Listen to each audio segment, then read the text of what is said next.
বন্ধুরা, শীত পড়ার সাথে সাথে প্রধান যে সমস্যা দেখা যায় সেটা হচ্ছে স্কিনের প্রবলেম দেখা যায়। স্কিন ড্রাই হয়ে যায়, স্কিন ফেটে যায়, তার সাথে সাথে পেটের প্রবলেম দেখা যায় এবং সবচেয়ে বড় যে প্রবলেমটা, শীতকালে ঠান্ডা লাগার কারণে মানুষ জল খাওয়ার পরিমাণ কমিয়ে দেন এবং কোষ্ঠকাঠিন্যের মতো সমস্যা দেখা যায় বা কষা পায়খানার মতো সমস্যা দেখা যায়।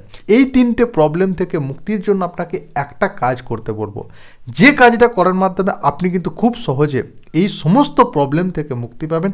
সেটা হচ্ছে প্রত্যেক দিন সকালে চেষ্টা করুন এবং রাত্রির বেলা শোবার আগে চেষ্টা করুন 1 গ্লাস করে কুসুম কুসুম গরম জল খাওয়ার। কারণ এই কুসুম কুসুম গরম জল আপনার শরীরকে হাইড্রেট রাখবে, তার পাশাপাশি আপনার পেটের মধ্যে যে দূষিত বর্জ্য পদার্থ রয়েছে সেই বর্জ্য পদার্থগুলোকে নরম করে দিয়ে শরীর থেকে বাইরে বার করে দিতে সাহায্য করবে। এই কাজটা আপনি যদি করতে পারেন তাহলে শীতকালের প্রধান যে তিনটে প্রবলেমের কথা বললাম, এই তিনটে প্রবলেম থেকে কিন্তু অনেকখানি আপনি রেহাই পাবেন।